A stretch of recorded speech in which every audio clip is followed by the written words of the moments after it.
വീണ്ടും ഒരു ബജറ്റ് സമ്മേളനത്തിന് തുടക്കമാകുമ്പോൾ ധനമന്ത്രി കെ.എൻ. ബാലഗോപാലിന് മുന്നിലെ വെല്ലുവിളികൾ നിരവധിയാണ്.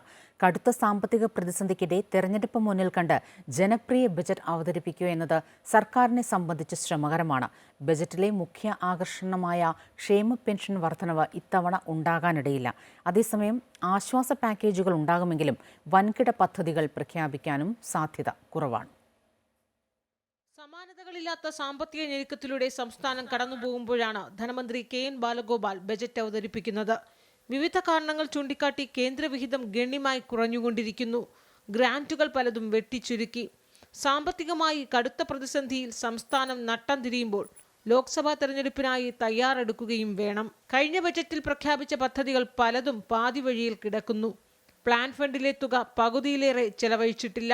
വരുമാനത്തിന്റെ ഗണ്യഭാഗവും ശമ്പളം, പെൻഷൻ, പലിശ ഇനത്തിൽ ചെലവാകുന്നതിനാൽ പദ്ധതി ചെലവിനും മറ്റും കടമെടുക്കേണ്ട അവസ്ഥ. ഇതിനു പുറമെ ക്ഷേമ പെൻഷനും കർഷകന് നൽകേണ്ട നെല്ല് സംഭരണ തുകയും ഉൾപ്പെടെ കുടിശ്ശിക കെട്ടിക്കിടക്കുന്നു. DA കുടിശ്ശിക ആവശ്യപ്പെട്ട ജീവനക്കാരുടെ പ്രതിഷേധവും മറുഭാഗത്ത്. ഇതിനൊക്കെ പരിഹാരം കണ്ടെത്താനാകാത്ത ധനസ്ഥിതിയിലാണ് സർക്കാർ. പക്ഷേ തെരഞ്ഞെടുപ്പ് മുന്നിൽ കണ്ട് ജനപ്രിയ ബജറ്റ് അവതരിപ്പിക്കാനുള്ള മാന്ത്രിക വിദ്യ എത്രത്തോളം ഉണ്ടാകുമെന്നാണ് അറിയേണ്ടത്. ക്ഷേമ പെൻഷൻ വർദ്ധിക്കുമോ എന്നതാണ് പ്രധാന ചോദ്യം. 2021 ഒന്നാം പിണറായി സർക്കാർ അവതരിപ്പിച്ച അവസാന ബജറ്റിലാണ് ക്ഷേമ പെൻഷൻ 100 രൂപ കൂട്ടി 1600 രൂപയാക്കിയത്. കെ.എൻ. ബാലഗോപാൽ അതിനുശേഷം 3 ബജറ്റ് അവതരിപ്പിച്ചുവെങ്കിലും ക്ഷേമ പെൻഷൻ 2500 രൂപയാക്കുമെന്ന LDF പ്രകടന പത്രികയിലെ വാഗ്ദാനത്തിൽ 1 രൂപ പോലും ഉയർത്താനായിട്ടില്ല. ഏറ്റവും മോശപ്പെട്ട ധനസ്ഥിതിയിൽ ഇക്കുറിയും അതുണ്ടാകില്ല എന്ന് തന്നെയാണ് സൂചന. സെപ്റ്റംബർ മുതലുള്ള കുടിശ്ശിക നൽകാനുമുണ്ട്. വൻകിട വികസന പദ്ധതികൾ പ്രഖ്യാപിക്കാൻ ധനസ്ഥിതി അനുവദിക്കില്ല. എന്നാൽ ആശ്വാസ പാക്കേജുകൾ തെരഞ്ഞെടുപ്പ് മുന്നിൽ കണ്ട് പ്രഖ്യാപിക്കാനിടയുണ്ട്. കർഷക ആത്മഹത്യ സർക്കാരിനെ പ്രതിക്കൂട്ടിലാക്കുന്ന സാഹചര്യമുള്ളതിനാൽ കാർഷിക മേഖലയിലടക്കം പാക്കേജുകൾ പ്രഖ്യാപിച്ചേക്കും.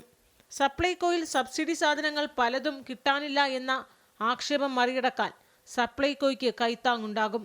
വിലക്കയറ്റവും വൈദ്യുതി വെള്ളക്കരം വർധനയും മൂലം ജനങ്ങൾ പൊറുതിമുട്ടുന്നുവെന്ന പരാതി നേരിടുന്നതിനാൽ നികുതി വർധന ഉൾപ്പെടെ അധിക ഭാരം ജനങ്ങളിൽ അടിച്ചേൽപ്പിക്കുന്ന തീരുമാനങ്ങൾ ഇക്കുറി ഉണ്ടാകില്ല എന്ന് പ്രതീക്ഷിക്കാം. അതേസമയം പല പദ്ധതികളുടെയും കേന്ദ്രവിഹിതത്തിൽ കുടിശ്ശിക കിടക്കുന്നതിനാൽ കേന്ദ്രത്തെ പഴിചാരിയാകും ഇക്കുറിയും സംസ്ഥാന സർക്കാർ പ്രതിരോധം തീർക്കുക. അൻഫിലിഡിസൂസ, അമൃത ന്യൂസ്, തിരുവനന്തപുരം.